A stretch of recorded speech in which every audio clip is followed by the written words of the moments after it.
Hello, good morning. आज हम लोग इंजीनियरिंग ड्राइंग में सर्कल पढ़ेंगे। इससे पहले पिछले क्लास में वैभव ने एक प्रश्न पूछा है जो समानांतर चतुर्भुज का है। देखिए वैभव जी, ये समानांतर चतुर्भुज है, ठीक है। हमने ये बताया था, आपने ये पूछा है भुजाएं, हमने ये लिख दिया था भुजाएं इक्वल टू भुजाएं समान हो, आमने सामने की भुजाएं बराबर होती हैं। ये है, ये हमने बोला था। ये जो भुजाएं बराबर भुजाएं आमने सामने की भुजाएं, जैसे ये ए है, ये बी है, ये सी है, ये डी है, तो भुजाएं इसमें कौन सा हो जाएगा? भुजाएं ए बी हो जाएगा। तो आमने ए के सामने, ए बी के सामने भुजा कौन सा हो जाएगा? डी सी हो जाएगा। डी सी बराबर हो जाएगा। और भुजा एक ए डी हो जाएगा, एक बी सी हो जाएगा। तो A D is equal to B C, ये था। हमने ये लिखा था आमने सामने की भुजाएं बराबर होती हैं। तो A D is equal to B C, A D is equal to B C, A B is equal to D C. तो ये था प्रश्न। अब आपको समझ में आ गया होगा। बाकी हमने ये बोला था इसके विकर्ण आपस में बराबर नहीं होते हैं। विकर्ण देखिए, ये विकर्ण आपस में बराबर नहीं होते हैं। ये समानांतर चतुर्भुज के पहचान, इसके ये प्रॉपर्टी होते हैं। जैसे A C equal to not equal to B D के बराबर होता है, ठीक। ए सी और बी डी आपस में बराबर नहीं होते हैं। तो ठीक है, आपका क्लियर हो गया होगा जो आप पूछना चाह रहे थे। अब हम लोग आज के टॉपिक पे आते हैं।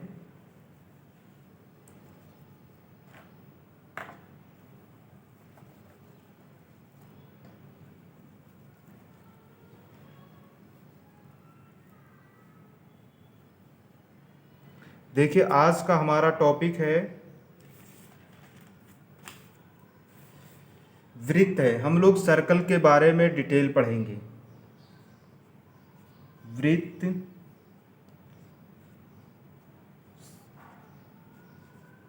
सर्कल के बारे में हम लोग डिटेल पढ़ेंगे कि सर्कल होता क्या है। योग, अब देखिए सर्कल क्या होता है। जैसे सर्कल की अगर हम परिभाषा लिखें तो क्या होगा? केंद्र से, केंद्र बिंदु से चल बिंदु, चल बिंदु फ्लोटिंग पॉइंट, फ्लोटिंग पॉइंट द्वारा एक समान बनी आकृति को, बनी आकृति को वृत्त कहते हैं। आप लोग ये साथ में नोट करते चलेंगे, इसके नोट्स बनाते चलेंगे। ये वृत्त का परिभाषा है, डिफिनीशन है, केंद्र बिंदु से चल बिंदु फ्लोटिंग पॉइंट द्वारा एक समान बनी आकृति को वृत्त कहते हैं। अब देखिए केंद्र बिंदु, जैसे मान लिया यहाँ पे हमने एक पॉइंट ले लिया और इस पॉइंट से चल बिंदु, हमने एक पॉइंट यहाँ पे रखा, इसको हमने सेंटर मान लिया और चल बिंदु से चारों तरफ चली दूरी को, इसको हम क्या बोलेंगे? वृत्त बोलेंगे, ठीक है। ये हमारा वृत्त हो जाएगा। अब ये वृत्त का आगे लिखें, वृत्त का सेंटर पॉइंट, सेंटर कोण, वृत्त का सेंटर कोण 360 डिग्री होता है। इसको हम सेंटर ओ मान लेंगे। तो ये जो सेंटर पॉइंट इसका होता है, इसका 360 डिग्री होता है, ठीक है। आप ये नोट कर लें।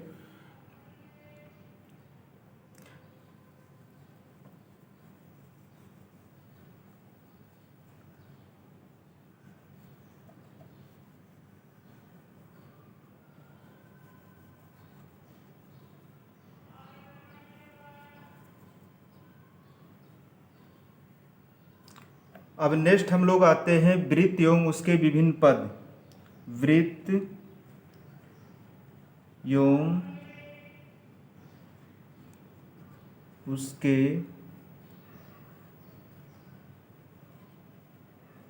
विभिन्न पद। Circle and it's elements.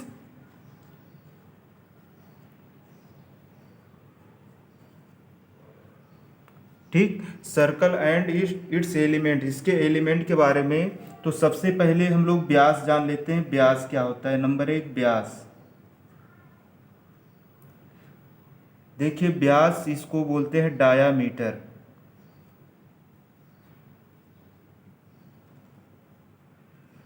ठीक, व्यास ये डायामीटर होता है। इसको डायामीटर में आप लिखेंगे वृत्त के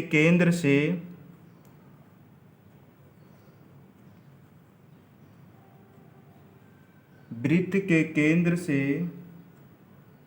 गुजरने वाली रेखा को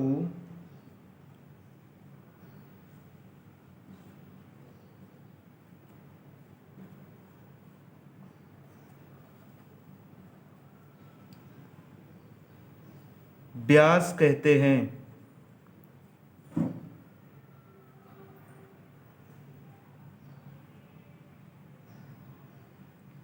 ठीक, वृत्त के केंद्र से गुजरने वाली रेखा को व्यास कहते हैं। जैसे ये हमारा सेंटर पॉइंट है, ये केंद्र बिंदु है, ये हमारा वृत्त हो गया चारों तरफ। केंद्र से जो भी रेखा वृत्त के केंद्र से गुजरेगा वो व्यास कहलाएगा। जैसे हमारा ये केंद्र O है, तो O से अगर मान ले एक रेखा हमने गुजार दिया तो ये केंद्र से होकर जा रहा है, तो ये रेखा AB है, तो AB रेखा क्या कहलाएगा?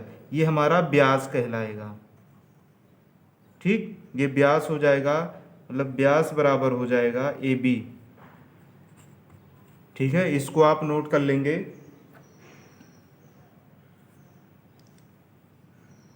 वैसे व्यास को कैपिटल D से लिखते हैं। व्यास को कैपिटल D से डिनोट करते हैं, कैपिटल D से प्रदर्शित करते हैं।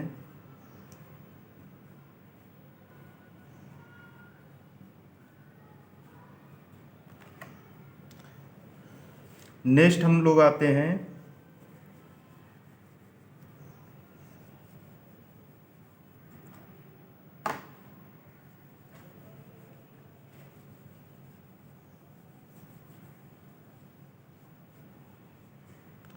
हम लोग व्यास जान लिए। व्यास के आगे देखिए सेकंड होता है त्रिज्या। ये सब वृत्त के एलिमेंट हैं, ये जानना बहुत ज़रूरी है कि क्या होता है। जैसे आपसे पूछ लिया जाए त्रिज्या क्या होता है, तो वृत्त के केंद्र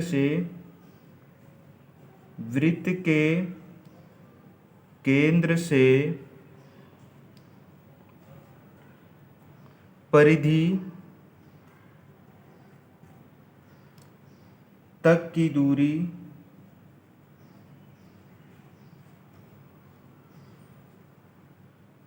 वृत्त के केंद्र से परिधि तक की दूरी अर्थात व्यास की आधी दूरी, व्यास की आधी दूरी को त्रिज्या कहते हैं।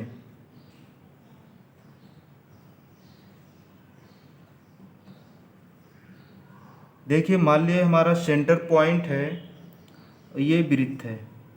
ठीक है, अब ये हमारा क्या है? ये हमारा क्या था? ये पूरा हमने अभी पढ़ चुके हम लोग व्यास की आधी दूरी, ये पूरा व्यास होगा, तो व्यास की आधी दूरी ये हो जाएगा, मतलब सेंटर पॉइंट से O से क्या लिखा है? वृत्त के केंद्र से परिधि तक की दूरी, वृत्त के केंद्र O से परिधि तक की दूरी हमारा क्या कहलाता है? त्रिज्या कहलाता है।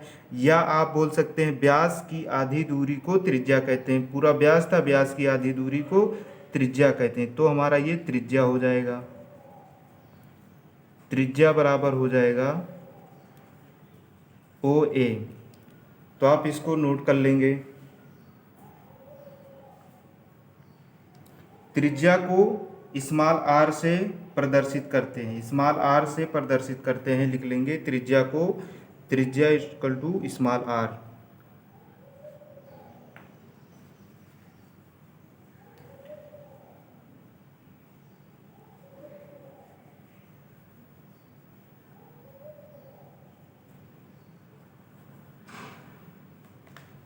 नेक्स्ट हम लोग आते हैं परिधि।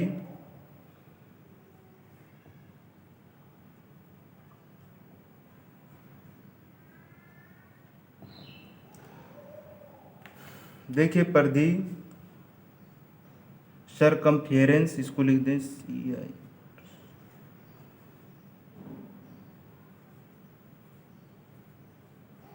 सरकमफेरेंस बोलते हैं परिधि को। परिधि क्या होता है? केंद्र बिंदु से निश्चित दूरी पर, केंद्र बिंदु से निश्चित दूरी पर चल बिंदु के पूर्ण पथ, चल बिंदु के पूर्ण पथ, चल बिंदु के पूर्ण पथ को परिधि कहते हैं, को परिधि कहते हैं। देखिए क्या कह रहा है, केंद्र बिंदु से निश्चित दूरी पर चल बिंदु के पूर्ण पथ को परिधि कहते हैं। केंद्र बिंदु ये हो गया, चल पॉइंट ये हो गया, इस पॉइंट को हम चलाते हैं। चल पॉइंट ये जब यहाँ पूर्ण हो गया तो इसका ये क्या कहलाया? पूरा परिधि कहलाया। तो हमारा ये पॉइंट क्या होगा? ओ, ये पूरा हमारा क्या कहलाएगा? परिधि। ठीक। परिधि की लंबाई निकालना है तो लंबाई कैसे निकालते हैं? Phi capital D. इसका जो व्यास होता है कैपिटल डी, कैपिटल डी में अगर फाई से, और फाई का मान होता है 3, पाई का मान होता है 3.14 या 22/7। ठीक है। पाई के मान से कैपिटल डी व्यास में मल्टीप्लाई कर देंगे तो इसकी परिधि हमें पता चल जाता है।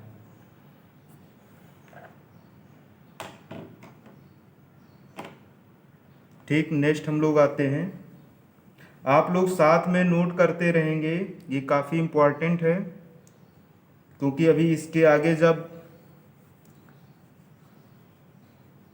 आपको स्फेयर, गोला वगैरह बताया जाएगा, किसी ऑब्जेक्ट में होल बनाना है, ये सब तो काफ़ी उसमें आपको काम आएगा, तो आप लोग नोट करते चलेंगे साथ में। 4 है स्पर्श रेखा,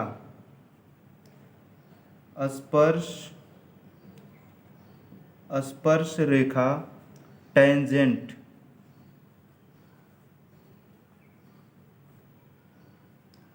देखिए स्पर्श रेखा क्या होता है?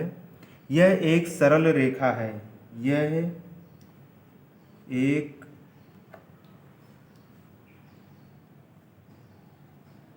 सरल रेखा,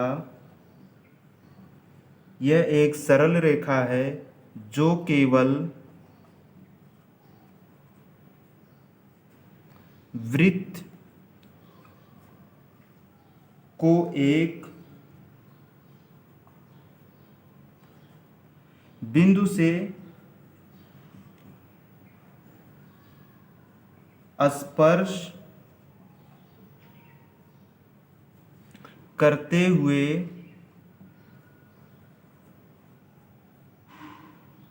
खींची जाती है।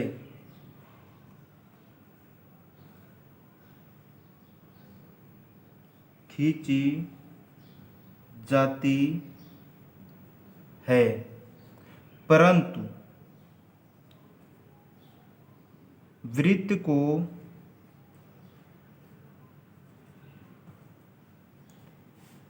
प्रतिच्छेद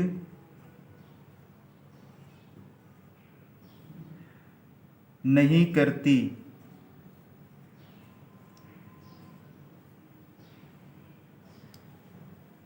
स्पर्श रेखा के मध्य 90 डिग्री का कोण होता है। अभी बनाएंगे, जैसे देख लें, ये हमारा पॉइंट हो गया, ये हमारा वृत्त हो गया। ठीक, अब ये वृत्त से मान लिया हमारा ये सेंटर, ये हमने कोई पॉइंट ले लिया वृत्त पे, ये पॉइंट हमारा हो गया। इससे हमने क्या किया, एक स्पर्श रेखा खींच दिया जो वृत्त को सिर्फ एक पॉइंट को, वृत्त क्या बोल रहा है, यह एक सरल रेखा है जो केवल वृत्त को एक बिंदु से स्पर्श करती, मतलब एक वृत्त का जो है ये किसी एक बिंदु को स्पर्श करते हुए खींची जाती है, परंतु वृत्त को परिच्छेद मतलब वृत्त को प्रतिच्छेद नहीं करती है। तो ये स्पर्श पॉइंट मान लिया हमारा हो गया ए।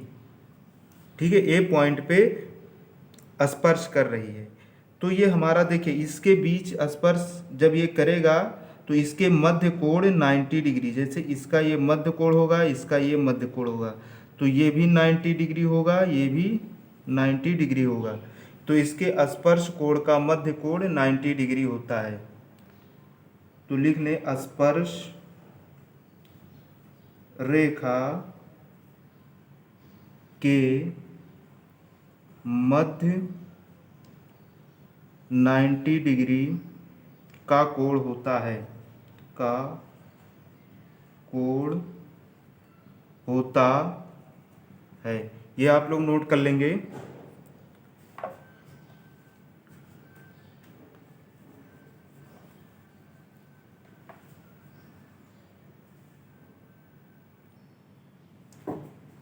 नेक्स्ट है हमारा 5 नंबर, जीवा कोर्ड, CHORD। देखिए जीवा क्या होता है, यह एक सरल रेखा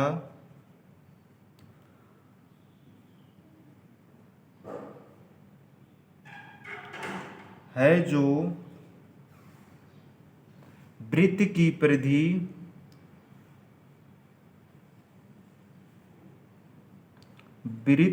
परिधि के दो बिंदुओं वृत्त के परिधि के दो बिंदुओं को मिलाती है, वृत्त की परिधि के दो बिंदुओं को मिलाती है, परंतु वृत्त के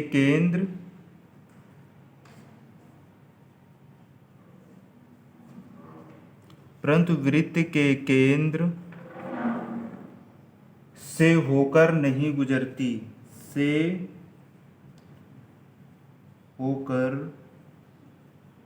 नहीं गुजरती। ठीक, मतलब वृत्त यह एक सरल रेखा है जो वृत्त की परिधि के दो बिंदुओं को मिलाती है, परंतु वृत्त के केंद्र से होकर नहीं गुजरती। तो हमारा ये वृत्त हो गया, ये केंद्र हो गया O। अब ये केंद्र से होकर नहीं गुजरेगा, कहीं इधर भी खींच मतलब वृत्त के केंद्र से होकर नहीं, वृत्त की परिधि को दो बिंदु, जैसे वृत्त का परिधि है इसके, देखिए A पॉइंट को मिला रहा है और B, दो बिंदुओं को मिलाती है, परंतु केंद्र से होकर जो भी रेखा नहीं जाए वो सब क्या कहलाएगा, वो सब जीवा कहलाएगा। CD ये सब जीवा कहलाएगा। तो ये हमारा AB क्या हो जाएगा, जीवा हो जाएगा। जीवा बराबर AB। ठीक, नोट कर लेंगे आप लोग।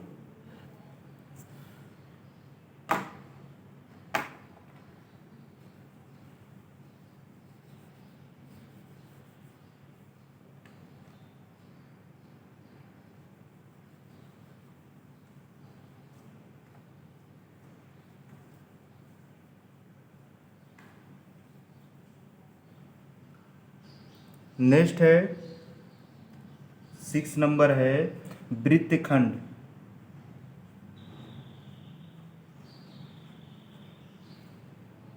वृत्तखंड है सेगमेंट।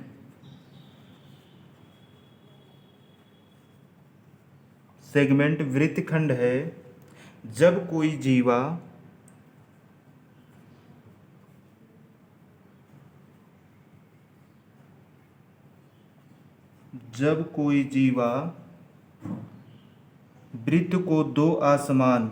वृत्त को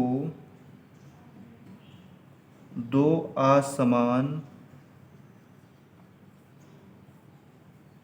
भागों में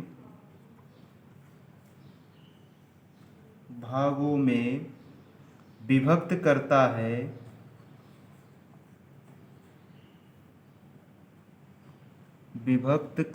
है तो प्रत्येक भाग वृत्तखंड कहलाता है। तो प्रत्येक भाग वृत्तखंड कहलाता है। तो प्रत्येक भाग वृत्तखंड कहलाता है। देखें वृत्तखंड कैसा होगा। मान लिया हमारा ये वृत्त है, वो सेंटर है। वृत्तखंड जब कोई जीवा वृत्त को दो असमान भागों में विभक्त करता है तो प्रत्येक भाग वृत्तखंड। जीवा यहाँ मतलब ये भी सेंटर से नहीं जाएगा, ये जीवा खींच दिया। अब इसको दो असमान भागों में, मतलब ये समान ना हो, मतलब ये सेंटर से जाएगा तो सेंटर से ना जाए, इसके मतलब असमान है। असमान का मतलब सेंटर से ना जाए। तो देखिए इसका एरिया बड़ा है, इसका छोटा है, तो ये जो अलग से एरिया हो जाएगा ये हमारा कहलाएगा वृत्तखंड।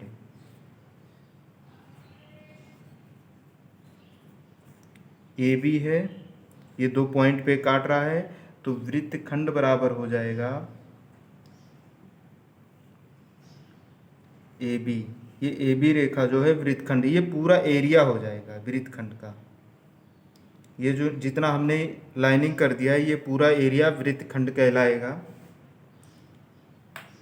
नेक्स्ट हम लोग आते हैं, आप लोग साथ में नोट करते चलेंगे।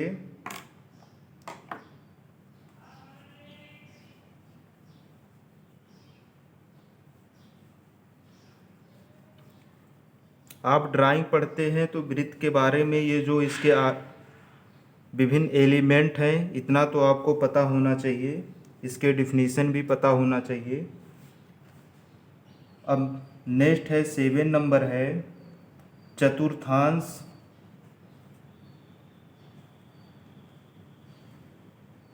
चतुर्थांश है, क्वाड्रेंट है, क्वाड्रेंट। अब देखिए क्वाड्रेंट क्या होगा, यह वृत्त का चौथाई भाग होता है। यह चतुर्थांश जो होता है ये वृत्त का चौथाई भाग होता, ये वृत्त का चौथाई भाग होता है। जैसे ये वृत्त है हमारा, ठीक। अब ये वृत्त का चौथाई भाग ये सेंटर से जाएगा तो ये दो भाग में हो गया, हाफ हाफ बराबर। यहाँ भी सेंटर से जाएगा तो चार भाग हो गया, चौथाई भाग। कोई एक भाग ये क्या हो जाएगा, इसका वृत्त का चतुर्थांश हो जाएगा, चतुर्थांश हो जाएगा। आप लोग नोट कर लेंगे इसे।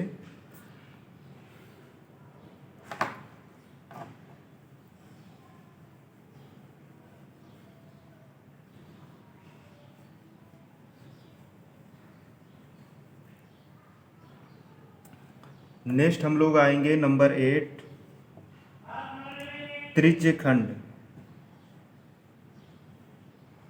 त्रिज्यखंड है सेक्टर। सेक्टर सेक्टर क्या होता है, वृत्त की दो त्रिज्याओं, वृत्त की दो त्रिज्याओं, वृत्त की दो त्रिज्याओं तथा उनके मध्य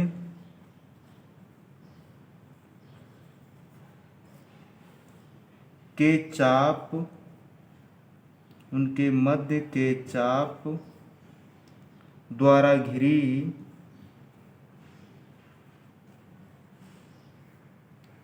आकृत होती है, आकृत होती है। त्रिज्यखंड क्या होगा, त्रिज्यखंड जो है वृत्त की दो त्रिज्याओं तथा उनके मध्य के चाप द्वारा घिरी आकृति को त्रिज्यखंड कहते हैं।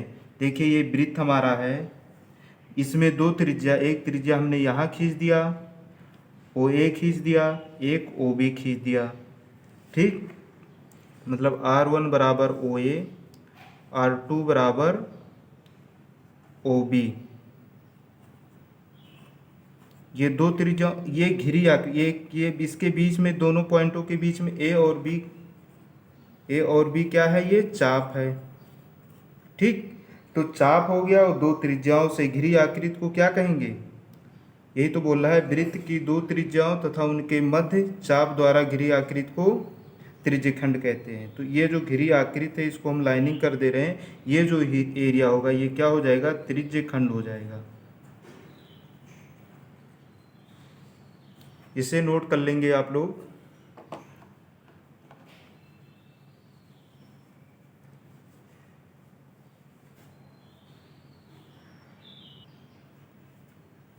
नेक्स्ट है हमारा 9 नंबर है चाप आर्क।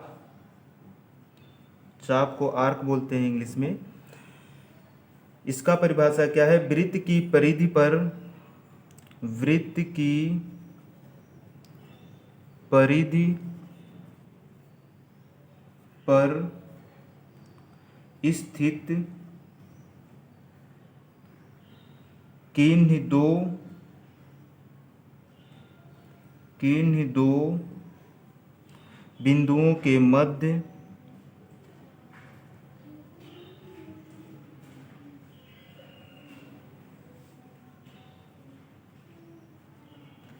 दो बिंदुओं के मध्य दूरी को चाप कहते हैं। चाप क्या है? अगर आपसे कोई पूछ ले चाप क्या होता है? आर्क वृत्त की परिधि पर स्थित किन्हीं दो बिंदुओं के मध्य दूरी को चाप कहते हैं। देखिए ये हमारा वृत्त हो गया। अब इसके परिधि पर एक पॉइंट हमने यहाँ ले लिया, एक पॉइंट यहाँ ले लिया, दो हमने पॉइंट ले लिया ए और बी। इसके दोनों मध्य दूरी को, इसके बीच ए और बी के बीच की दूरी को क्या बोलेंगे? चाप बोलेंगे। ये हमारा ए बी चाप बराबर हो जाएगा ए बी। ए बी हमारा चाप हो जाएगा। तो इस प्रकार वृत्त के सभी वृत्त के बारे में आज हम लोगों ने जाना, और वृत्त के क्या क्या एलिमेंट होते हैं इसके बारे में भी हम लोग जान लिए। इसके आगे नेक्स्ट क्लास में हम लोग जानेंगे, क्योंकि आप लोग प्रॉपर क्लास में बने रहें, प्रॉपर क्लास को देखते रहें, तभी आपको क्लास समझ में आएगा। क्योंकि इसके आगे फिर वृत्त के हम इलिप्स वगैरह और कई सारी चीज़ें जो आपके ड्राइंग में यूज़ होता है वो सब बताएंगे। तो आप लोग प्रॉपर क्लास लेते रहेंगे तो आपको समझ में आएगा। ये वृत्त के कुछ 9 बेसिक एलिमेंट थे जो आप उसके हमने डिफिनीसन लिखवा दिए, उसको बता दिया कैसे क्या होता है पहचानना। तो नेक्स्ट क्लास में इसके आगे फिर हम लोग क्लास को कंटिन्यू करेंगे। Thanks class.